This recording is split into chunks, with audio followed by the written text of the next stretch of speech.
మండలం బండపల్లి 194 వెంకటాపురానికి ప్రభుత్వం కేటాయించిన మేత భూమిని కొందరు రాజకీయ నాయకులు కబ్జాకు పాల్పడుతున్నారని గ్రామస్తులు ఆవేదన వ్యక్తం చేశారు.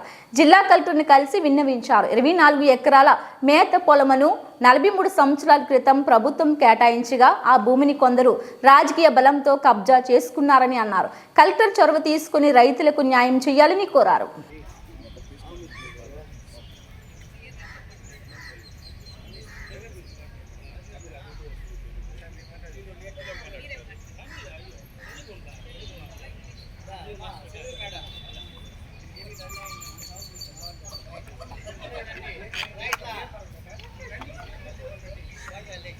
నా పేరు మోహన్, 194 వెంకటాపురం, చిత్తూరు మండలం, చిత్తూరు రూరల్ విలేజ్. మా బండపల్లి రెవెన్యూ గ్రామం. అందులో మేము వెంకటాపురంలో 40 ఏళ్ళకు ముందు కోర్టు స్టే ఇచ్చింది. ఆవులు మేము పశువులు దాంట్లో జీవనం సాగిస్తూ ఉన్నాము. అందులో కొందరు రాజకీయ నేతల కన్నులు పడి దాన్ని ఆక్రమణకు గురి చేస్తున్నారు, మమ్మల్ని ఇబ్బందులు పెడుతున్నారు. దీన్ని ఎంఆర్ఓ ఆఫీస్కి ప్లస్ కలెక్టరేట్కి తీసుకోవాల్సిందిగా కోరుచున్నాం. ముందు కోర్టు జడ్జిమెంట్ ఇచ్చింది. ఇది వచ్చి భూ కబ్జా జరుగుతుంది.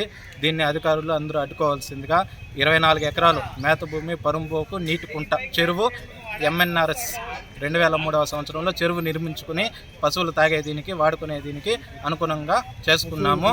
ఇది పశువుల మేతకే 43 సంవత్సరాల ముందు కేటాయించడం జరిగింది. అప్పుడు రెవెన్యూ కోర్టు హైదరాబాద్ ఉన్నప్పుడు కోర్టు నుంచి పర్మిషన్ జరిగింది. దాన్ని చూసుకోవాల్సిందిగా కోరుచున్నాం. ఇది పేపర్లో న్యూస్ వచ్చింది. దీన్ని రెవెన్యూ దృష్టికి మరియు కలెక్టర్ గారికి దృష్టికి తీసుకెళ్తున్నాము. దీన్ని పరిశీలించి మాకు తగిన న్యాయ విధంగా మాకు న్యాయం చేస్తున్నారని ఆశిస్తున్నాం. వెంకటేశ్వర నాయుడు, పేరు వెంకటేశ్వర నాయుడు, చిత్తూరు మండలం, 194 Bandapalli revenue village, 194 Venkatapuram village మాది. అక్కడ పశువుల మందబయలుకు గాను 25 ఎకరాలు భూమి ఎప్పటి నుంచో తరతరాలుగా కేటాయించినారు. దాని ఇప్పుడు కొందరు రాజకీయ నాయకుల వల్ల దాని తీర్చి మామిడి చెట్లు పెడుతున్నారు. విలేజ్ వాళ్ళకి ఇబ్బంది పెడుతున్నారు. కాబట్టి కలెక్టర్ గారిని, ఎంఆర్ఓ గారిని దృష్టికి తీసుకుని పోతున్నాము. మాకు న్యాయం చేయవలసిందిగా కోరు.